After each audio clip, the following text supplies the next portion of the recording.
सोफे में बैठी माँ बेटी के बीच फुसफुसाहट चल रही थी। मेज पर मखमल के डिब्बे में खानदानी कुंदन का हार रखा था, जिसकी चमक पूरे कमरे को रोशन कर रही थी।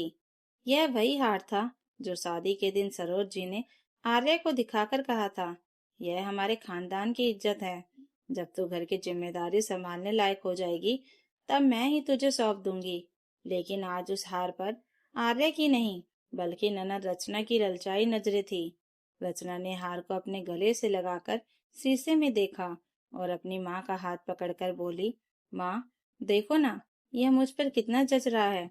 सच कहूँ तो भाभी पर यह डिजाइन अच्छा भी नहीं लगेगा। वो मॉडर्न ख्यालात की हैं, उन्हें इन पुरानी चीजों की क्या कदर।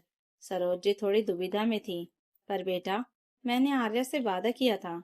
रचना ने तुरंत बात काटी। उसकी आवाज में मीठा जहर था। अरे माँ, वादा तो अपनों से निभाया जाता है।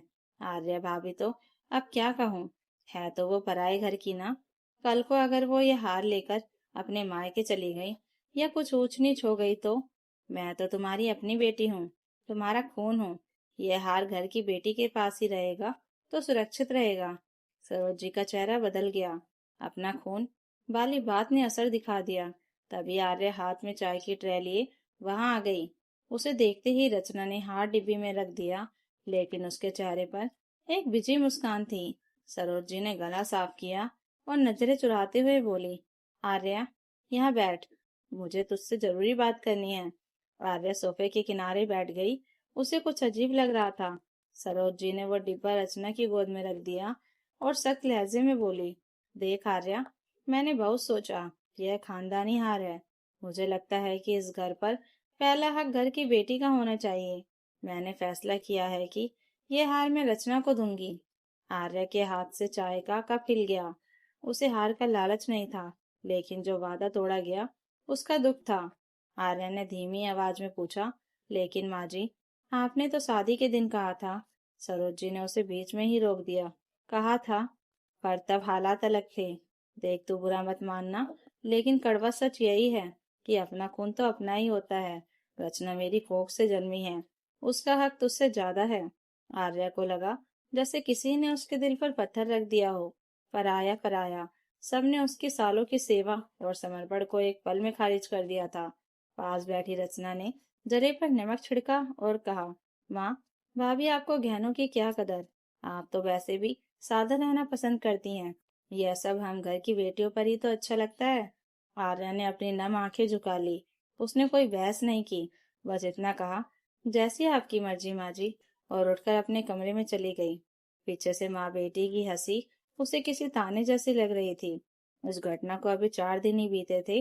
आर्या ने अपने दिल का दर्द अपने काम में छुपा लिया था। रचना हार लेकर अपने ससुराल जा चुकी थी, लेकिन रोज फोन पर माँ को पट्टियां पढ़ाती रहती थी। सुबह का वक्त था। सरोज जी नहाने गई थी। अचानक बाथरूम से एक जोरदार आवाज आई, धड़ाम। उसके बाद एक दर्दनाक चीख, ओहो मेरी कमर। आर्या दौड़ी। वह रसोई में थी। सब कुछ छोड़कर भागी। बाथरूम का दरवाजा खोला तो देखा सरोज जी जमीन पर पड़ी थी और दर्द से तड़प रही थी। माँ जी, आर्या ने उन्हें उठाने की कोशिश की, लेकिन सरोज जी चीख पड़ी। जैसे तैसे पड़ोसी की मदद से आर्या उन्हें एम्बुलेंस में लेकर अस्पताल भागी। अस्पताल के कॉरिडोर में डॉक्टर ने आर्या को रिपोर्ट दिखाई। निखिल वर्मा, आपकी सांस की कूल्हे की हड्डी पूरी तरह टूट गई है। उनकी उम्र को देखते हुए हमें अर्जेंट सर्जरी करनी होगी, वरना वो हमेशा के लिए बिस्तर पर पड़ जाएंगी। और हाँ, सर्जरी में प्लेट्स लगेंगी, जिसका कुल खर्चा दवाई मिलाकर 5 लाख रुपए होगा। आर्या के पैरों तले जमीन खिसक गई। 5 लाख! उसने तुरंत अपने पति निखिल को फोन लगाया। निखिल बिजनेस ट्रिप पर दुबई गया हुआ था। निखिल फोन पर बोला, आर्या, मैं यहाँ बुरी तरह फंसा हूँ। मेरा कार्ड यहाँ ब्लॉक हो गया है और बैंक का सर्वर डाउन है। मुझे पैसे अरेंज करने में कम से कम 3-4 दिन लग जाएंगे। तुम प्लीज वहाँ किसी तरह मैनेज करो। आर्या ने फोन काटा। उसकी आंखों के सामने अंधेरा छा गया।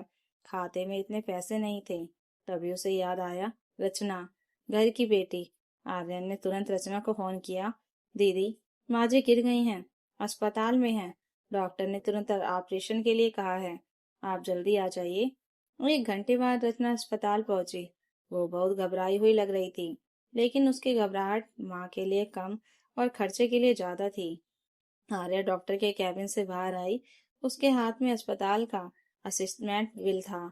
सरोजी स्ट्रेचर पर लेटी हुई थी और दर्द से करा रही थी। आर्या ने बिल की पर्ची मेज पर रखी। दीदी, डॉक्टर ने कहा ऑपरेशन अभी करना होगा, 5 लाख का खर्चा है। निखिल पैसे नहीं भेज पा रहे। सरोजी ने अपनी लाडली बेटी की तरफ उम्मीद से देखा, लेकिन रचना 2 कदम पीछे हट गई। 5 लाख? इतने पैसे? आर्या, तुम मजाक कर रही हो क्या? मेरे पास इतने पैसे कहाँ हैं? और माँ, आप मेरी तरफ क्या देख रही हो? मेरे ससुराल वाले नाराज हो जाएंगे। अगर मैंने इतने पैसे मायके में दिए तो मेरी खुद की कार की ईएमआई जा रही है। यह जिम्मेदारी तो भैया और भाभी की है। आर्या ने रचना की आंखों में देखा, फिर अपने पर्स से एक कागज निकाला जिस पर हार की रसीद और वजन लिखा था। वह बिल के साथ रख दिया। अब आर्या की आवाज में एक अजीब सी खनक थी। दीदी, पैसे नहीं है तो क्या हुआ? माँ जी ने जो लाखों का हार आपको दिया था वो तो आपके पास है ना, उसे बेच दीजिए। माँ की जान से बढ़कर तो गहने नहीं है। सरोजी और रचना दोनों सन रह गईं। आर्या गंभीर आवाज में बोली, दीदी, इस घर का एक नियम है, जो इस घर की संपत्ति का वारिस होता है वही इस घर की मुसीबत का भी वारिस होता है। माँ जी ने कहा था कि मैं पराई हूँ, इसलिए हार मुझे नहीं मिलेगा। मैं उनकी बात मानती हूँ। मैं पराई हूँ, इसलिए मैं सिर्फ शारीरिक सेवा कर सकती हूँ। अस्पताल में रात भर जाग सकती हूँ, इनके कपड़े साफ कर सकती हूँ, दलिया बना सकती हूँ, लेकिन आर्थिक जिम्मेदारी तो अपनों की होती है ना। आर्य ने बिल रचना की तरफ सरकाया। यह लीजिए बिल, यह हार बेच दीजिए या अपने पास रखिए, यह आपका फैसला है। लेकिन यह 5 लाख का बिल आपको ही भरना होगा। अगर हार बेटी का है तो अस्पताल का खर्चा भी बेटी का होगा, हिसाब बराबर। रचना का चेहरा पीला पड़ गया। यह क्या बदतमीजी है? मैं क्यों भरूं बिल? आर्या बोली, क्योंकि आप अपना खून है दीदी। मैं तो बहू हूँ, पराई हूँ। अगर मैं बिल भरूंगी तो हार भी मेरा होगा। अब आप तय कर लीजिए। अस्पताल के उस ठंडे कमरे में सन्नाटा छा गया। सरोजी फटी आंखों से अपनी बेटी को देख रही थी, लेकिन रचना का चेहरा बदल चुका था। उसका लहजा कड़वा हो गया। भाभी, आपका दिमाग ठीक है? वो खानदानी हार है, मेरी माँ ने मुझे दिया है और वो मेरी संपत्ति है। मैं उसे अस्पताल के बिल के लिए क्यों बेचूं? सरोजी कराते हुए बोली, रचना बेटा, यह तो क्या कह रही है? मेरी जान आफत में है। रचना ने ठंडी हंसी हंसते हुए कहा, तो माँ मैं क्या करूं? आपने मुझे हार दिया तो क्या मैंने आपके बुढ़ापे का ठेका ले लिया? यह घर, यह संपत्ति सब भैया के नाम है, खर्चा भी वही उठाए। मैं तो दूसरे घर की हो गई हूँ। मेरे ससुराल वाले मुझे मार देंगे अगर मैंने गहना बेच दिया। सरोजी की आंखों से आंसू बहने लगे। लेकिन तू ही तो कह रही थी तू अपना खून है। रचना बोली, अरे माँ, वो तो गहने लेने के लिए कहना पड़ता है, अपना खून तो सिर्फ कहने की बातें हैं। अब बात लाखों की आती है तो खून भी पानी हो जाता है। और वैसे भी आपके पास बहू है ना, वही देखे। मुझे मेरा हार प्यारा है। सरोजी को लगा जैसे उनके कलेजे में किसी ने खंजर घोंप दिया हो। रचना ने पर्स उठाया और जाते जाते कहा, भाभी, मुझे फोन मत करना। माँ की सेवा करना आपका फर्ज है, मेरा नहीं। मैं तो बस बेटी हूँ, और बेटी सिर्फ लेने आती है, देने नहीं। और वह बिना पीछे देखे अस्पताल से बाहर निकल गई। सरोजी सुबह सुबह कर रोने लगी। उन्होंने आर्या का हाथ पकड़ने की कोशिश की, लेकिन शर्मिंदगी के मारे उनकी हिम्मत नहीं हुई। आर्या चुपचाप अपनी सासू माँ सरोजी के पास आई और उनके आंसू पोंछे। माँ जी, चुप हो जाइए, रोने से हड्डी और कमजोर होगी। मैंने डॉक्टर से बात कर ली है। सरोजी कांपती आवाज में बोली, कहाँ से आएंगे बहू पैसे? निखिल का फोन नहीं लग रहा। और रचना, रचना तो हमें छोड़ गई। आर्या ने धीरे से अपनी कलाई से सोने के भारी कंगन उतारे। माँ जी, आपने कहा था ना कि मैं पराई हूँ। पराई अमानत अक्सर बोझ लगती है, लेकिन मुसीबत में वही काम आती है। मैं अपने कंगन और मायके से मिले गहने गिरवी रख रही हूँ। आपका ऑपरेशन आज ही होगा। सरोजी स्तब्ध रह गई। जिस बहू को उन्होंने हर बार ठुकराया था, वही आज अपनी आखिरी निशानी दांव पर लगा रही थी। उनकी आंखों से पश्चाताप के आंसू बहने लगे। डॉक्टर ने तुरंत ऑपरेशन किया और वह सफल रहा। अगले 2 महीनों में आर्या ने दिन रात उनकी सेवा की। दवा, खाना, देखभाल सब अपने हाथों से किया। धीरे धीरे सरोजी ठीक होने लगी, लेकिन उनके मन में रचना के लिए ममता टूट चुकी थी। एक दिन दरवाजे की घंटी बजी। आर्या ने खोला तो सामने रचना खड़ी थी, सजी धजी और गले में वही हार पहने। भाभी, सुना माँ आप ठीक हैं? सोचा मिलाऊं।